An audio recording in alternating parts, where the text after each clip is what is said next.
Okay, hello again. We have Josh Moore, all the way from Northern Ireland, and a good friend of the band, somebody that I'm quite good friends with. He's going to talk about what life's been like trying to get through the education system during the COVID crisis. I'm sure it's going to be fascinating. So, Josh, the floor is yours, mate. Over to you. Cheers, Mike. Much appreciated. So, welcome everyone. This is a COVIDcation, or what fancy new word of how I would call it. So, who am I? Recent Leeds Beckett graduate, first class of coronavirus pandemic. Recently landed my first blue team role.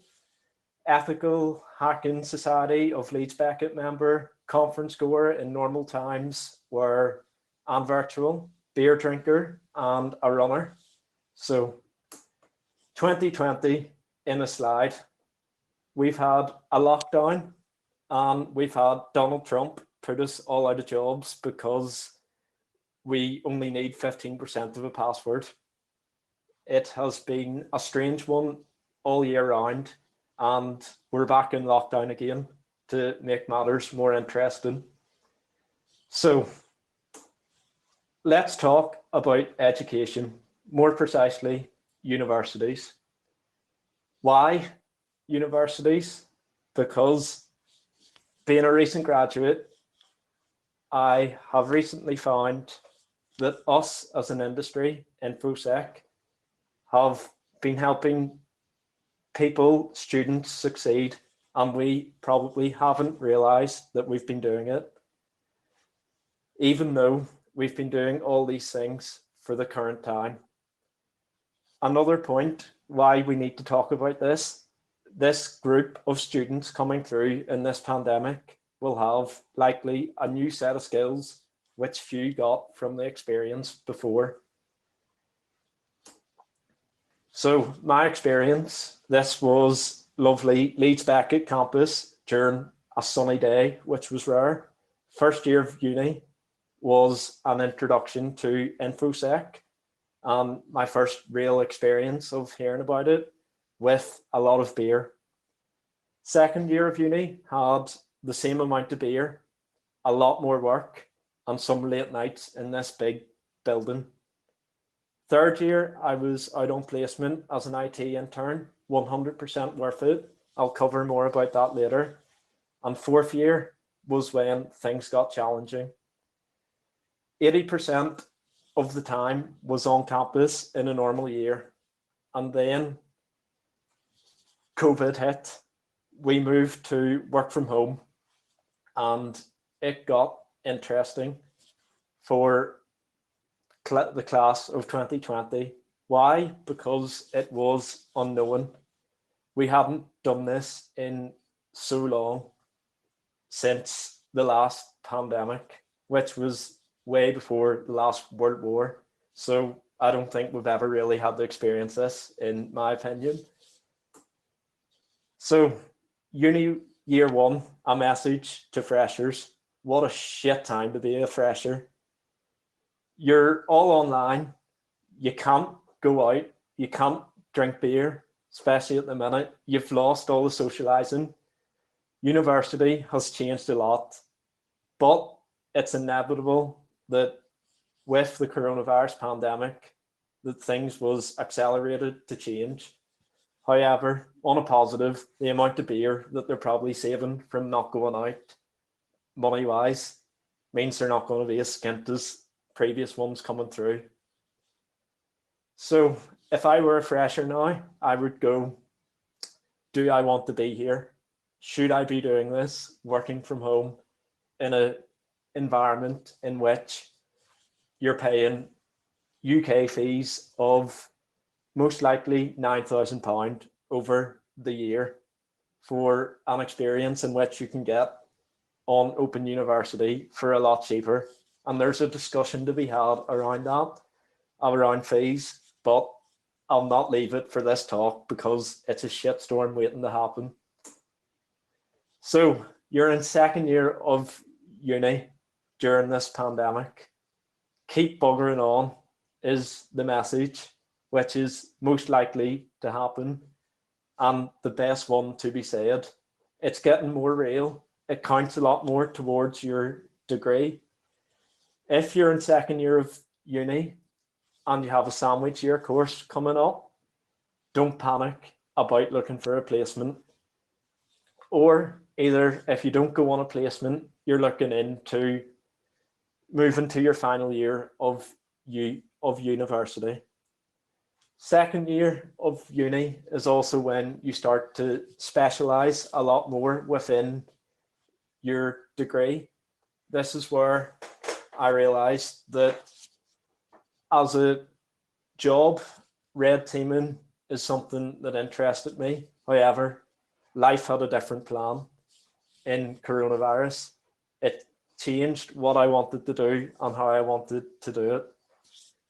But that change happens, and there isn't too much in which you can do about it, which is why KBO is the perfect message to be telling everyone. So this is quite an important slide to me, in the fact that uni year 3, I did a placement year. I've had people ask me from that I know, should I be doing a placement? The answer is yes. Will placements be available during the current climate? The answer is yes, they are available. At the time of writing, I went on to GradCracker and there was 336 placements / internships available.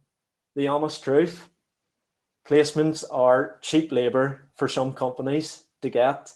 They get the job done because they're paying intern rates. Whether that is how some employers would see it, but it's the best way of getting more experience within your CV.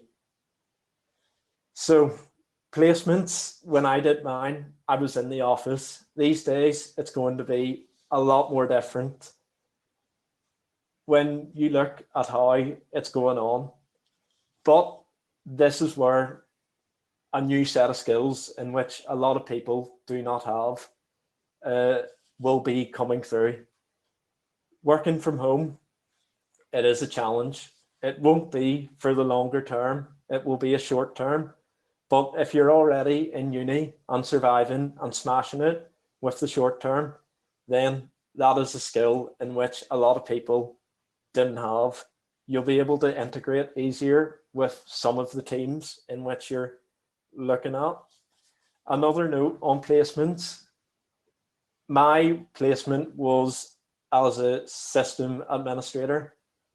Again, it wasn't what I thought I would be doing. Was I glad I did it? Yes. Did it give me a lot more experience? Yes. Did it give me a lot more hands-on experience as well? It also gave me basic knowledge in which I did not think I needed, but I'm glad I've got it. So the placements are out there. If you're looking for a placement, keep going, because they can be there and you will get them. So final year is the dissertation for a lot of people, and graduation, or for me and the class of 2020, we're still waiting for one, which is an interesting time to see when it'll happen, if it'll happen. So my dissertation, it was on a lovely IoT device seen in the photo, a Yi home camera. Was I glad in which I did this? Yes. Again, was it not what I wanted to be doing or what I thought I would end up doing? Yes. Things change as a plan, and through this changing, you adapt, you get new skills through doing this.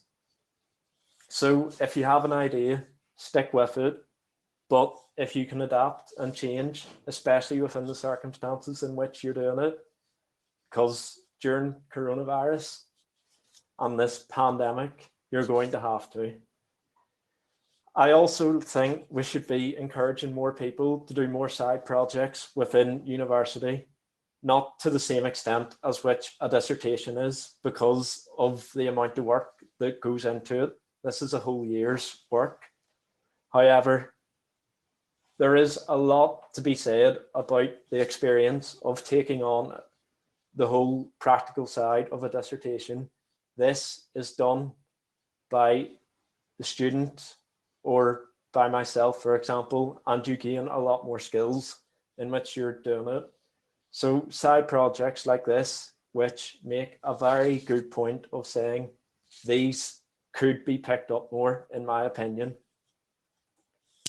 Everyone's favorite one-liner. We all said it at one stage during uni.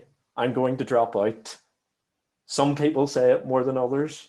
However, my advice, if you really want to do it, do it. Getting into industry through this way is not the only way in which it can be done. And it's important to point that out. There is a lot to be said about sticking with it, especially because we know that we're going to be living with coronavirus during this time, and in how we make it better. And unis will change and unis will adapt in different circumstances. It may not always be this bad. So if you're going to drop out, make sure you really want to do it.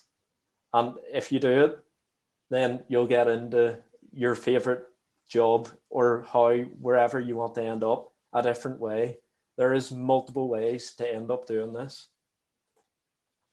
So then we come to my experience after July when I finished university. Job hunting during a pandemic, it changed a lot. I started job hunting at the start of final year through the normal ways. LinkedIn was something I set up, but I didn't expect to be using it. However, building up this digital platform in this current time became so important to me finding myself and locating my first job. Twitter is nothing new. We've been doing this as an industry for years. We all speak to each other. We all know this, and we all help each other through this.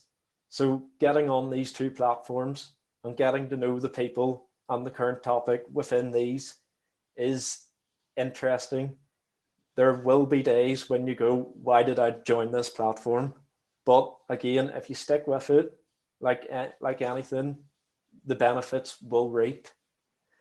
So when I mentioned earlier about saying the skills in which some of the current students having these, which myself and some others do not have, working from home. Uni is work from home at the minute. This is something in which students, whether you're an undergrad, a postgrad, a master's student, you're going to have to learn to deal with. And if you're in final year, then you're more than likely going to have to join the team in a work from home environment. The good news is, if you've been doing it through university, you've got the experience in it. It's not going to be that much of a change. So on to the next slide. A current problem we face in industry. I can't get a job, but I can't get experience to get a job. Something we have all thought about, we've all struggled with, but I'm going to offer a different opinion on that. An InfoSec new starter, looking at an InfoSec role, understanding a domain is an example of a simple thing in which university students sometimes overlook something very simple and not nailing down the job advert before they apply to fully understanding it, which again is a different perspective, but there is a side to this coin in which you can flip and saying you can teach someone to be good at a job. Within this job, you can teach them how to use the platforms in which some circumstances unis may not teach, which in my case was Splunk. I had very little experience with this during uni. I had no experience with this. I'm going into the job now. I'm working in a job where I'm using this day in, day out. You will learn these things. However, let's slowly move to the next slide, which is one that is interesting. This is a Google Scholar search of the effects of coronavirus on education. These effects will be seen for a long time within the academia, whether it's through ransomware attacks that are being felt now within industry, which are being disclosed within the news. However, some uni courses may feel these more than others. If you're studying cybersecurity, though, I would bet on the fact that a lot of it is online and that you're in a better place to deal with this than some other courses. The last thing to say on this is this was a change in which the world was forced into. No one predicted coronavirus to come up to this stage of where we are now. We've been living with it for near a year. When I was finishing uni, this got thrust onto us within days or weeks. We walked into uni as a group one day and we got asked, why did you come into uni? There's a pandemic on. And we were like, we weren't given any more information as to not come in. Whereas now unis have had the summer to adapt. They're in a better position to do this and to teach online. Another important slide to mention is common questions in which I get asked myself. How to do a CV and make it good, questions you can ask during an interview, where to look for job roles, search/qualifications. I'm just going to start with the fact that certs do not make a good InfoSec member. There's plenty of people out there that have good jobs, well respected within the industry without certs. Job roles, I'm going to move to next. Again, through LinkedIn, through Twitter, they can come about in any way possible. Yes, there's the sites of Indeed where they happen and they get posted to. Even GradCracker, they have been used for day in, day out. And again, it's not really reinventing the wheel here. It is coming through the same information that has been used there for ages. It is using these tools in a different way to make the current students coming through and the new InfoSec members succeed. How to do a CV and make it good, and questions you can ask during an interview. Both depend on the interview and the job in which you're going for. Tailor it to which you're looking. Get a job spec down to make sure that you don't end up in a situation mentioned before where you go for an InfoSec role and you don't understand a basic concept, where it can happen and it will happen a lot frequently. If it does happen, that's okay. It happens. You move on, you learn, you go research. So InfoSec hobbies on top of this, things that you should be really looking to make sure that you don't fall into the pit trap of some of these. I don't understand key concepts. Things that we have said as an industry to do for many years now that are not reinventing the wheel. But when you look at blogs that are out there in a university concept, because it's all online, these will become so much more important into how our students that are coming through are learning. It is what helped me in the last few months of uni. Building the home lab, getting used to them Windows, Linux, Mac OS concepts in which you can give yourself a better platform to thrive. Hack the Box and Try Hack Me, platforms in which you can learn a lot.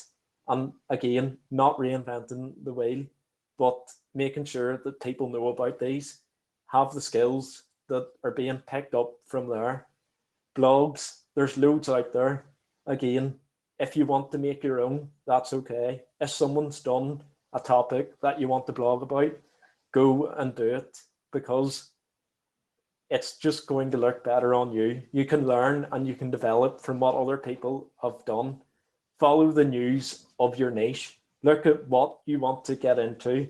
For example, my dissertation around IoT, I spent months around this in trying to follow the news, making sure that the disk was recent, vulnerabilities were coming through that were recent.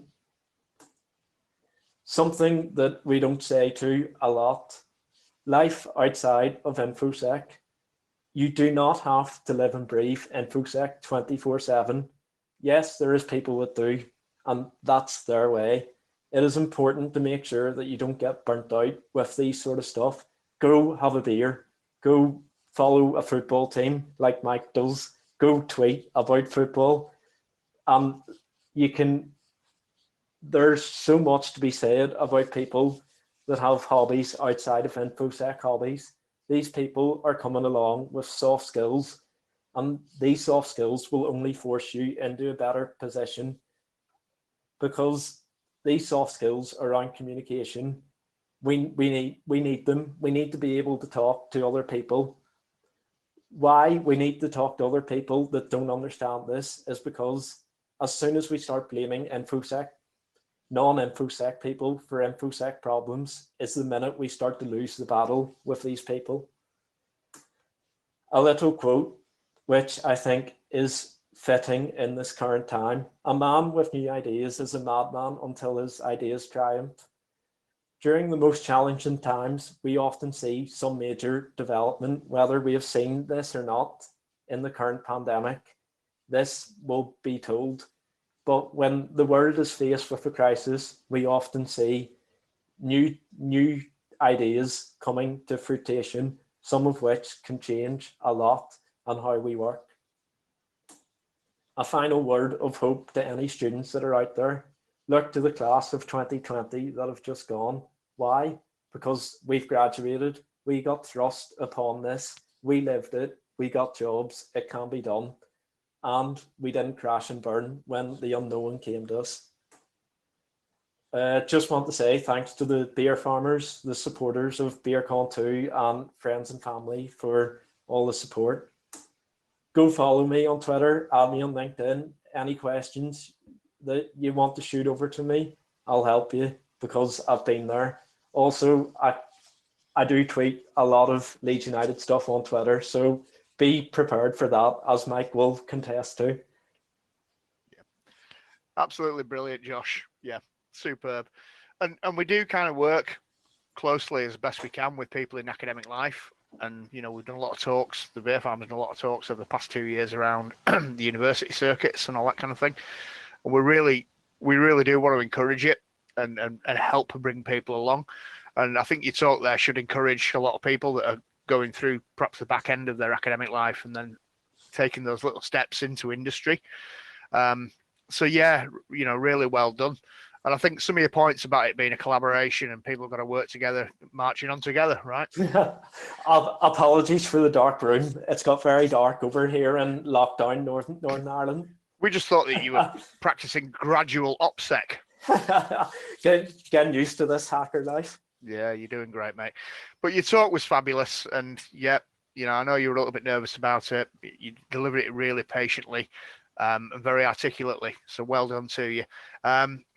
I don't think we have any direct questions for you. I think you probably... Oh, we do have a question, and it's from Mr. Scott McGrady in the room. Scott. Yeah, thanks for that. Josh, I just have a bit of a question about what your thoughts are, and not from a kind of what do you think is going to happen, I'm going to hold you to it. It's more just a general, what do you think is going to happen here? Education for me was a bit different. I got my education paid for by the state, so that helped massively. Do you think, because there is a lot of students, and you said, you know, this is a shit time to be a student. The Twitch chat was just like, yep, +1. So my question is, do you think universities are going to change maybe their models in some way and offer a remote kind of course as a reduced fee or something, or do something a bit different, like try and do like a COVID package, basically education and the standard education once everything returns to normality? Do you think there's going to be something like that? There is a lot to be said about this, because universities have tried in trying to accommodate the old way, and there is the most likely scenario in which we end up in face-to-face learning back in the way that we were before all this hit.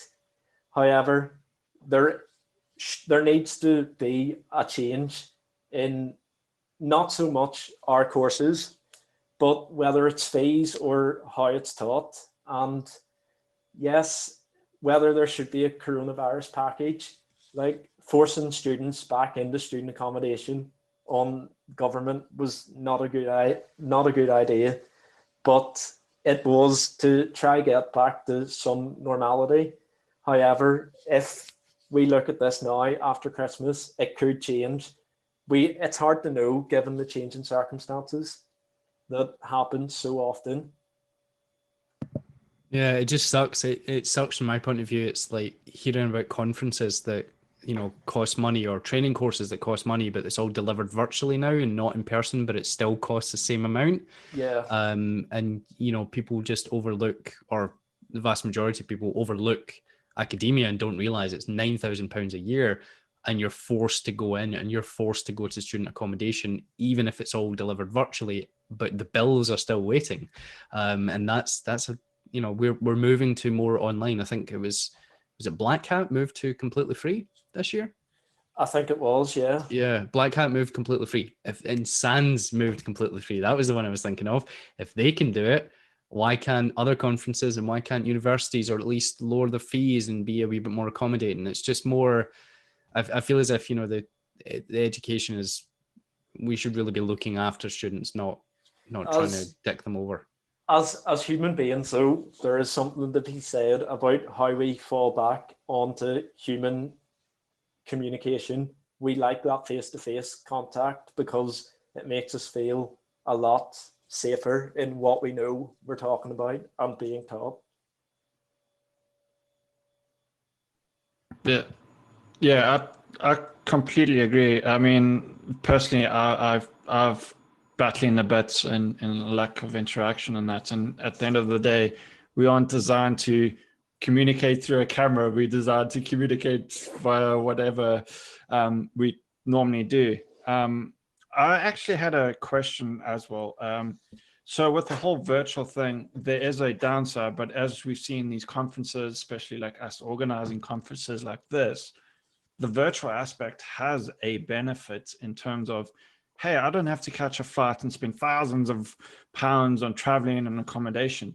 Do you think that's going to help in some aspects on the education part, like universities getting different speakers and that? Yeah, I mean, it can, because as I said, as an industry, we've been doing blog posts and reading up on each other's work for years. And now it's a time in which we actually have a need for these posts to be looked at and pushed out to students and get them doing their own to increase their learning, in which they may not be getting as much of in university given the circumstances. Cool. Yes, spot on. Yeah, so thank you for the opportunity. No, thank you, Josh, for taking the time to come and join us. We might have put it all together, but it'd been a pretty quiet day or two, had nobody bothered turning up and speaking. So, Josh, all the best, mate. Good luck in your career, which you've just begun. Cheers, mate. I'm sure you'll do fantastically well. And thanks for coming and joining us at Beercon too. So, thank you. Cheers.